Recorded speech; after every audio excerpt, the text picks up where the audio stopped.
पर्वतपूर गावामध्ये 2 जण भाऊ राहत होते. दोघेही शेतकरी होते आणि दोघेही त्यांच्या बायकांसोबत राहायचे. पण मोठा भाऊ सुरेश छोटा भाऊ मनीषवरती जास्त जळायचा. प्रत्येक वेळी तो सगळी जमीन आणि शेत हडपण्याचा विचार करत असायचा. सुरेश त्याची बायको कोयल आणि मनीष त्याची बायको खुशबू सोबत त्यांच्या घरामध्ये राहत होते. घर तर एकच होतं, पण तिथे एकता अजिबात नव्हती. दोन्ही परिवार प्रत्येक वेळी एकमेकांच्या विरोधात असायचे. मनीष त्याची बायको खुशबू सोबत शेतामध्ये चालला होता. तेवढ्यात तिथे सूरज त्याच्या बायको सोबत तिथे येऊन बोलला, मी ऐकलं आहे की यावर्षी आपल्याला पीक सर्व गावांमधून चांगले झालंय.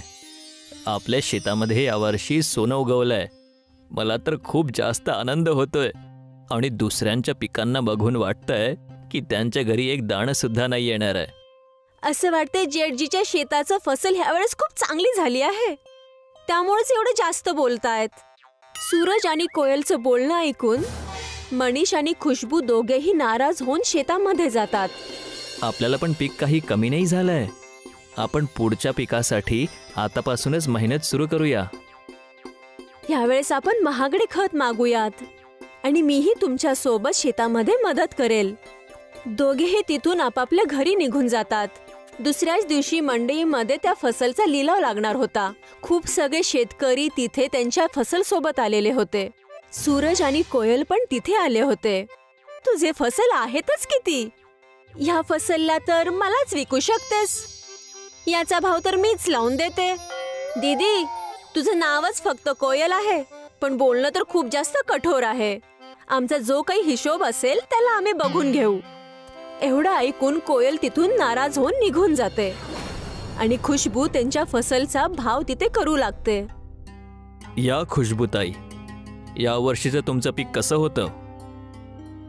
दिसायला तर खूप छान वाटतंय. काय सांगू तुम्हाला भाऊ, ह्यावेळेस फसल तर चांगली झाली आहे, पण कमी झाली आहे. चण्याची शेती आजकाल कोण इथे करतं? चण्याचं उत्पादन कमी झाल्यामुळे चणा आजकाल खूप महाग झालाय. खुशबू आपल्या चण्याच्या फसलला घेऊन तिथे भाव करतच असते. तेवढ्यात कोयलचा चावलच्या फसलचा दाव तिथे लागतो. चावलच्या दावाला बघून कोयल आणि सूरज निराश होऊन जातात आणि तिथे मनीष आणि खुशबू चण्याच्या दावाला बघून आनंदी होतात. मी तुला म्हटलं होतं ना, यावेळी आपण पण चण्याचं उत्पादन घेऊया, पण तू ऐकलंच नाही. आता बघ, आपल्यापेक्षा जास्त मनीषला भाव मिळालेला आहे. अरे, अशी कोणती मोठी गोष्ट झाली? आपण पण पुढच्या वेळी चण्याची फसल करूयात. यामध्ये कोणती मोठी गोष्ट आहे?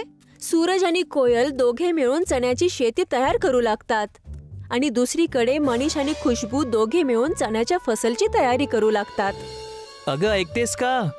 यावेळेस आपल्याला खूप चांगली तयारी करायची आहे. यावेळी सुद्धा आपण चणाच लावूया.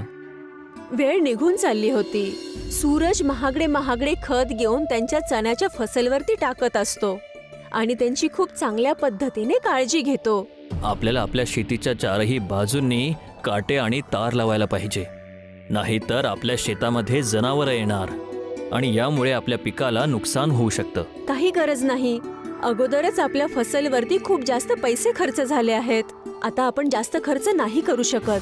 आपल्याजवळ या व्यतिरिक्त दुसरा कुठलाच रस्ता नाहीये. जनावरच जर आपले पिकं खाऊन टाकणार तर आपल्याजवळ काय वाचणार? तुमचा भाऊ मनीष त्यांनी तर कधी काटे आणि तार नाहीत लावले, तर आपण का परेशान होतोय? मनीष पण त्याच्या शेताची रखवाली खूप चांगल्या पद्धतीने करत होता. प्रत्येक रात्री तो शेताचा वळच पलंग टाकून झोपत असायचा. यावेळी मी माझ्या शेताची जास्त रखवाली करणार. या चण्याच्या शेतामुळेच मी माझ्या पूर्ण वर्षाचं घर चालवू शकणार. आपल्या सगळ्याच इच्छा आकांक्षा पूर्ण होतील बघा. आपण जास्त मेहनत करूयात आणि पूर्ण फसल कापून मंडीमध्ये विकूयात. जेव्हा सूरजने मनीषच्या चण्याची शेती बघितली तर तो एकदम आश्चर्यचकित झाला. मनीषच्या शेतामध्ये चण्याची फसल खूपच जास्त टवटवीत आणि सोन्यासारखी चमकत होती. सगळ्या गोष्टी बघून तो त्याची बायको कोयल जवळ गेला आणि तिला सगळी गोष्ट सांगितली. मी आज मनीषच्या चण्याचं उत्पादन बघितलं. आपल्या पिकापेक्षा 10 पट जास्त पीक त्याच्या शेतामध्ये दिसतंय मला. हे कसं संभव आहे? मला नाही माहित. ही गोष्ट खरी आहे. पण असं कसं असू शकतं? ना महागडं खत, ना कोणती पेहरेदारी, तरी पण एवढे चांगली फसल कशी? मला अजून जास्त ताणे नाहीत ऐकायचे ते खुशबूचे. तुम्हाला काहीतरी करावं लागल हो. थांब, मला याचा उपाय माहिती आहे. एक तांत्रिक आहे, तेच यांचं काही ना काहीतरी उपाय सांगणार. आता समज की त्या मनीषचा शेवट जवळ आलेला आहे. सूरज आणि कोयल दोघ जण एका तांत्रिककडे जातात आणि त्यांना ह्या समस्येचं समाधान विचारतात. बगड बोल बाळा, मी तुझ्या सगळ्या गोष्टी ऐकलेल्या आहे. मी तुला एक औषध देतोय. या वस्तूला जाऊन आपल्या भावाच्या पिकावर टाकून देशील. पीक पूर्ण लोखंडाचं बनून जाणार. तांत्रिकने सूरजला एक औषध दिलं, ज्याला मनीषच्या फसलमध्ये टाकायला सांगितलं. ठीक आहे, आम्ही असंच करणार. आणि रात्र होता सूरज मनीषच्या शेतामध्ये जाऊन ते औषध तिथे टाकू लागला. सकाळ होता जेव्हा मनीषचे डोळे उघडतात, तर तो फसल बघून खूप जास्त हैराण होतो. तो तिथेच बसून रडू लागतो. अरे देवा, हे काय झालं? माझं पीक लोखंडाचं बनलंय. मी कोणाचं काय वाईट केलंय देवा? मी कुठून आपलं घर चालवणार? खुशबू कुठे आहेस तू? हे बघ, आपल्या पिकाला काय झालंय? मनीषचा आवाज ऐकून तिथे खुशबू आणि पूर्ण गावकरी येतात, सोबतच सूरज आणि कोयल पण. पण हे सगळं कसं काय झालं? काल रात्रीपर्यंत आमची फसल खूप चांगली होती. मी स्वतः पाहिलं होतं. आता आपण काय करायचं? लोखंडी चण्याची शेती बघून सूरज आणि कोयल खूप आनंदी झाले आणि म्हणू लागले, काही होत नाही लहान भाऊ. काही दिवस आमच्या घरचे चणे घेऊन बनवशील आणि खाशील. आता काय करू शकता? खुशबू बहन, आता रडायचं बंद कर. आमच्या घरी येऊन चणे खा तू. मी रडते कुठे? भले आमच्या सोबत काहीही होऊ देत, पण आम्ही तुमच्या घरी नाही येणार. तुम्ही त्या गोष्टीची काळजी नका करू. दोन्ही परिवाराची भांडणं बघून सरपंचजी हसत तिथे आले आणि म्हणाले, अरे मनीष बाळा, यामध्ये रडायची काय गोष्ट आहे? तुला तर खुश व्हायला पाहिजे. पण कसं? आमचं पीक आता कोण विकत घेणार? तू हा विचार कर. चण्याचे तुला खूप कमी भाव मिळतो. आता तर तुला चण्याऐवजी लोखंडाचं उत्पादन झालंय आणि यावेळी बाजारात लोखंडाचं खूप जास्त उत्पादन होतंय. तू खूप श्रीमंत होणार आहेस जर तू याला विकलेस तर. खरंच? काय तुम्हाला माहिती आहे की जे याला विकत घेऊ शकेल? मला ते माहिती आहे. तू घाबरू नकोस. तू तर खुश राहा. ज्याला पछतावायचं आहे तो पछतावेल. सरपंचच्या सांगण्यानुसार मनीषने त्याची लोह्याची फसल तिथे विकली आणि खूप चांगल्या पद्धतीने राहू लागला. दुसरीकडे कोयल आणि सूरजचे चणे मंडईमध्ये खूप कमी दावामध्ये विकली गेली. त्यांना त्यांची शिक्षा मिळाली. मनीष आणि खुशबूने मोठं घरही बनवलं आणि तिथेच आनंदाने राहू लागले. राणीगंज नावाचं एक गाव होतं. त्या गावाचं नाव फक्त राणीगंजच होतं, कारण की तिथला जमीनदार खूप दुष्ट आणि पापी होता. लोकांचे पैसे लुटणे त्याचं काम नाही, त्याचं जीवन बनलं होतं. मालिक, हे पैसे माझ्या राहिलेल्या जमिनीला विकून ठेवलेले होते ते आहेत. बाकीची जमीन तुमच्याकडे पहिल्यापासूनच गिरवी आहे मालिक. आणि ती जमीन विकली कोणाला? मला का नाही विकली? मी ती जमीन तुमचा छोटा भाऊ रुद्रा ठाकूरला विकली. मला काय नाही ऐकायचं. मला माझे पैसे देऊन टाक, नाहीतर मी तुझ्या परिवाराकडून माझ्या घरचं काम करून घेईल. मालिक, माझ्यावरती रहम करा. माझ्याकडे कोणते पैसे नाहीयेत किंवा कोणतं घर नाहीये किंवा कोणती जमीन. दाखवण्यासाठी फक्त परिवार राहिला होता आणि त्यांना पण तुम्ही बंदी करून कामाला लावला आहे. घेऊन या हिच्या मोठ्या मुलाला माझ्या घरामध्ये कामाला ठेवा. जेव्हा हे सगळे पैसे देऊन टाकतील तेव्हा हिच्या मुलाला सोडून द्या. जमीनदाराची गाववाल्यांमध्ये इतकी दहशत होती की तो जिथून पण जात होता लोक आपल्या घरांचे दरवाजे आणि खिडक्या बंद करून टाकत होते. माहिती नाही या जमीनदारापासून कधी मुक्तता मिळेल. रात्रीची झोप आणि दिवसाचं सुख सगळं हराम झालंय. अगदी शेवटचं मी कधी झोपले आहे तेही मला आठवत नाहीये. शेवटच्या वेळेस आईच्या मांडीवर झोपलो होतो. खूप वेळ झोपलो होतो. डोळे उघडत नव्हते एवढा झोपलो होतो. आणि आता 3-4 दिवसापासून झोपलोच नाहीये. माहिती नाही ते सुख परत कधी भेटेल. मी तुमची परिस्थिती एकदमच समजू शकते आणि आपण सगळे मिळून ह्या गोष्टीचा तोड नक्कीच काढावा लागेल. जर आपण गाववाले मिळून पोलिसांकडे शिकायत केली तर. तू एकदम बरोबर बोललीस. आपण गाववाले मिळून त्या पापीची तक्रार पोलीस स्टेशन मध्ये करून टाकायची तर सगळं काही ठीक होऊ शकतं. त्याची खरी जागा जेलमध्येच आहे. वैकुंठ सगळ्या गाववाल्यांना जमा करतो आणि पोलीस स्टेशनला चालला जातो. तिथे जाऊन वैकुंठ आपली सगळी समस्या सांगतो. हे बघा, मी ह्यामध्ये तुमची काही मदत करू शकत नाही. त्या जमीनदाराची पोहोच खूप वरतीपर्यंत आहे. मला आणि माझ्या पूर्ण डिपार्टमेंटला तो नोकरीवरून काढू शकतो एवढी पोहोच आहे त्याची. कृपा करून तुम्ही हे सगळं नका करू आणि आम्हाला आमच्या हालवरती सोडा. गाववाले तिथून सुद्धा निराश होऊन चालले जातात. पण गाववाल्यांनी केलेली तक्रार ठाकूर जमीनदाराला कळून जाते आणि तो सगळ्यांना सांगतो. मी ऐकलंय की तुम्ही सगळे गाववाले माझी तक्रार करायसाठी पोलीस स्टेशनला गेले होते आणि त्यांचे नावं पण मला कळाले आहेत जे गेले होते. काय वैकुंठ? मालक, मी तर फक्त असंच माझ्या आईच्या बांगड्याच्या चोरीला गेले होते त्याची तक्रार करायला गेलो होतो. हा, मी ऐकले की तुझी आई पण दरवेळेस आजारी असते. पोरांनो, जाऊन याच्या आईला बाहेर घेऊन या. इलाज मी करणार. जमीनदारांनी आपल्या ठेवलेल्या गुलामांकडून वैकुंठच्या आईला बाहेर आणलं. तुला जर मी बाहेर धक्का दिला तर तुझी सगळी परेशानी दूर होऊन जाईल. जमीनदाराने हे सांगून वैकुंठच्या आईला धक्का दिला. आई, तुला काही लागलं तर नाही ना? आम्हा गरिबांना परेशान करून तुला खूप चांगलं वाटतं ना रे? हे बघ, याच गरिबांचा बोज तुझ्या डोक्यावरती येईल आणि तू झुकला जाशील. मी भगवती माला प्रार्थना करते, जा, माझा शाप आहे तुला की तू पूर्ण आयुष्यभर कुबडा होऊन राहशील. त्या म्हातारीच्या एवढ्या सांगण्यावरूनच मोठ्याने विजा कडकडल्या. हवा जोरात चालू झाली आणि एक मोठीशी किरण आली जी सरळ जमीनदाराच्या अंगावर आली, ज्याने तो कुबडा बनला. हे काय? असं कसं होऊ शकतं? नाही, मी कुबडा नाही बनू शकत. नाही. कुबडा बनल्यावर लगेच जमीनदार तिथून पळून गेला आणि गाववाले त्याला कुबडा बनताना बघून दंग राहिले. हे माझ्यासोबत काय झालं?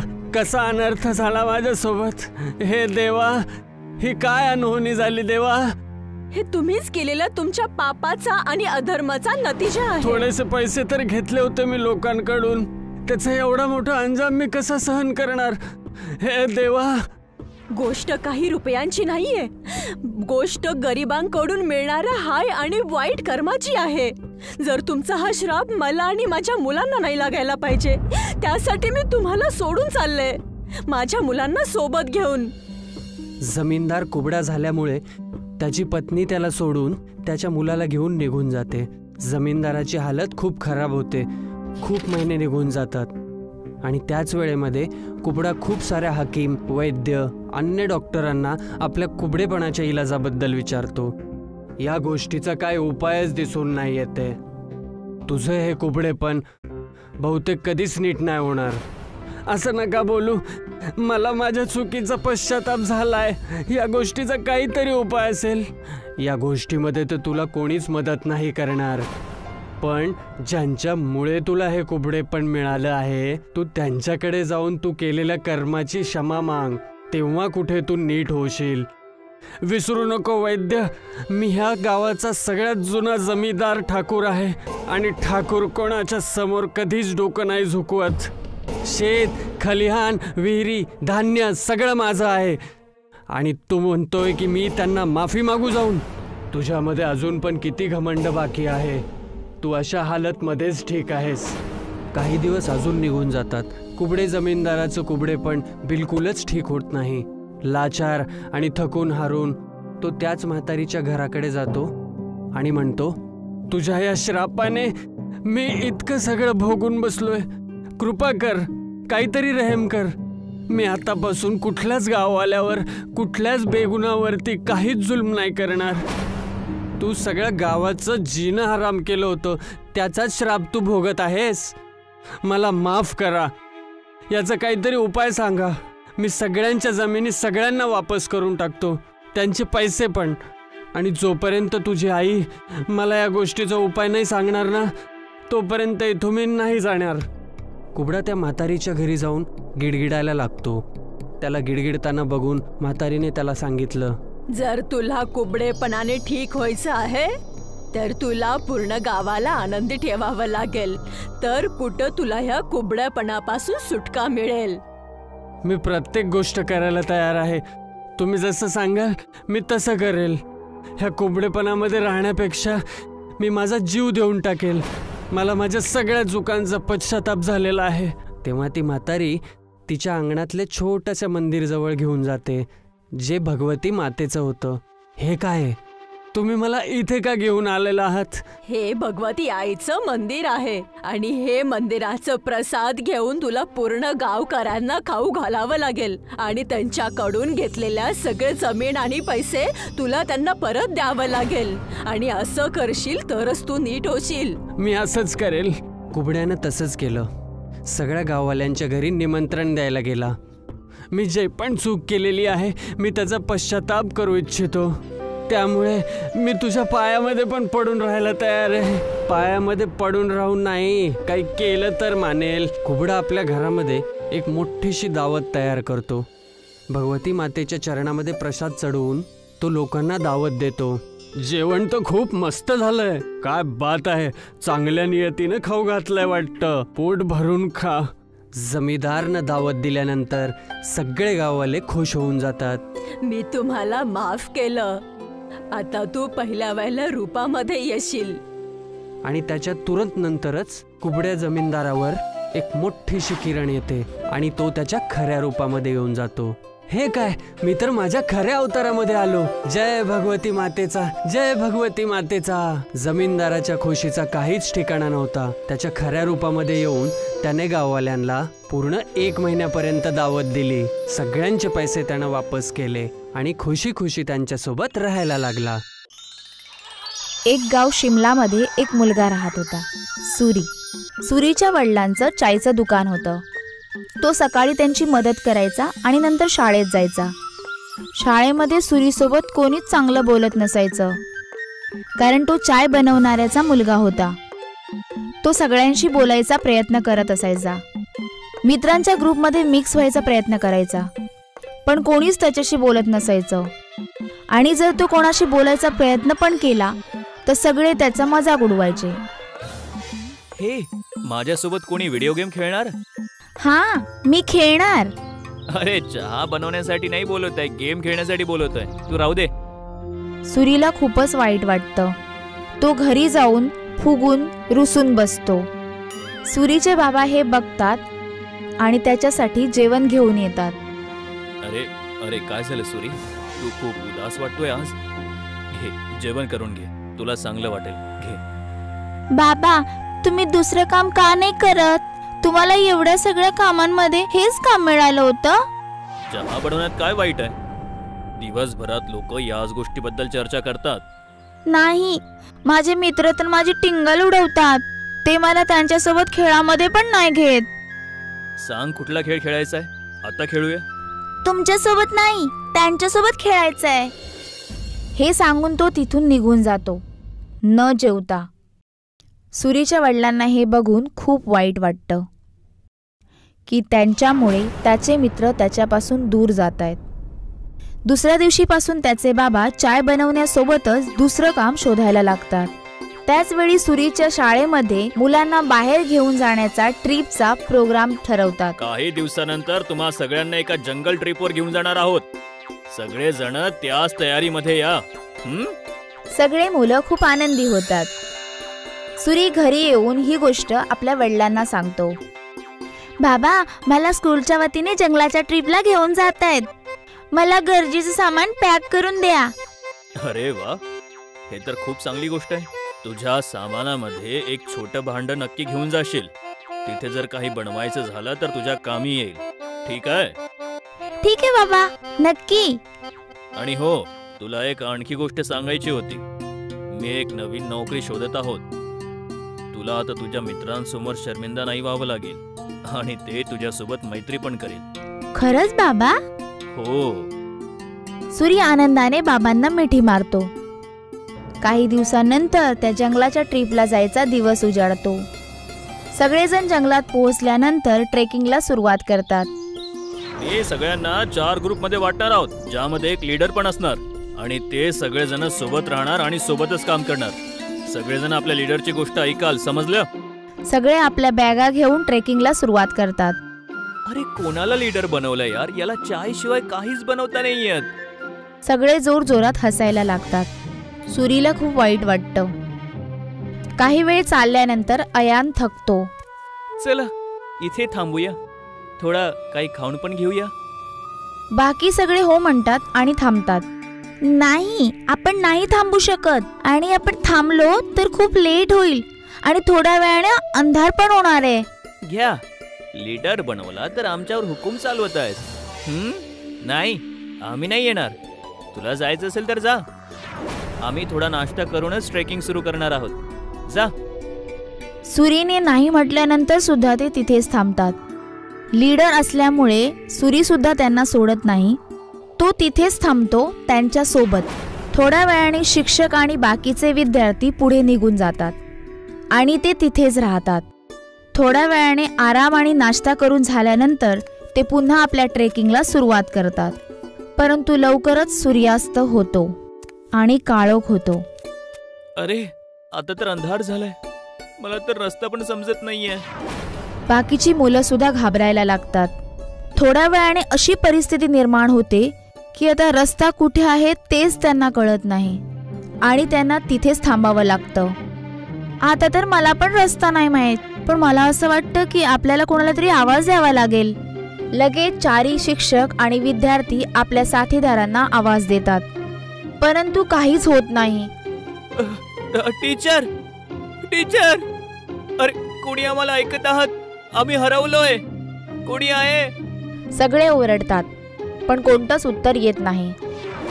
असं वाटतंय आपण खूप मागे राहिलोय. आपल्याला पुढचा रस्ता नाही माहितीये. आपल्याला इथेच थांबावं लागेल आणि असं वाटतंय की पुढे गेलो तर आपण रस्ता भटकू शकतो.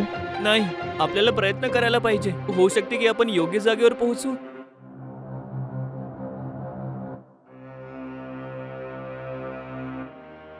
आपल्याला इथेच थांबावं लागेल. सगळ्यांना हेच ठीक वाटतं आणि ते तिथेच थांबतात. आणि थोड्या वेळाने अंधार होतो. खूप जोराने थंड हवा वाहू लागते आणि त्यांच्याजवळ राहिलेलं खाणं सुद्धा संपायला लागतं. आता तर आपलं जेवण पण संपून जाणार आणि थोड्या वेळात पाणी पण. मी आता पण म्हणतोय आपल्याला जायला हवं. अरे पण जाणार कुठे? आपल्याला तर रस्ता पण नाही माहितीये. मला तर इथे पण भीती वाटते. एखादं जनावर आलं तर काय करायचं? मला तर थंडी पण लागतीये. हा, मला पण. मी आग पेटवतो. आणि सगळे मिळून आग पेटवतात. थोडा वेळ झाल्यानंतर आग कमी व्हायला लागते. आता काय करायचं? एवढी थंडी आहे, आग पण विझत चालली आहे. जनावरांपासून नाही तर थंडीने तर नक्कीच मरून जाणार आपण. सूरी काहीतरी विचार करतो आणि म्हणतो, माझ्याकडे एक कल्पना आहे. माझ्याकडे एक भांड आणि चहाची पावडर ठेवली बॅगमध्ये. ती आग विझल्यानंतर सुद्धा गरम राहील, तर आपल्याला सुद्धा गरम ठेवेल. सूरी लगेच ते भांड काढतो आणि सगळेजण त्याला आपलं पाणी देतात. परंतु तरी सुद्धा पाणी कमी पडतं. तिथेच थोडासा बर्फ पडलेला असतो. तो त्याला उचलतो. जशी काळी चाय तयार होते तशी आग बुजते. सगळ्यांना खूप चांगलं वाटतं. ती प्यायल्यानंतर सगळे तिचं कौतुक सुद्धा करतात. परंतु अयान गुपचूप फक्त चहा पितो. थोड्या वेळाने त्यांना पानांचा आवाज यायला लागतो. सगळेजण घाबरतात आणि मागे झाडाच्या दिशेने बघतात.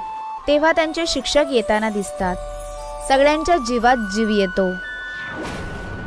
कॅम्पमध्ये पोहोचल्यानंतर जेव्हा शिक्षक त्यांचं कौतुक करतात तेव्हा अयान बोलतो की तो सुरक्षित त्यांचा लीडर सुरीमुळे आहे. अयानचं हे बोलणं ऐकून सुरीला खूप आनंद होतो. सुरीच्या समजूतदारपणाची गोष्ट ऐकून सगळे सुरीशी मैत्री करायला येतात.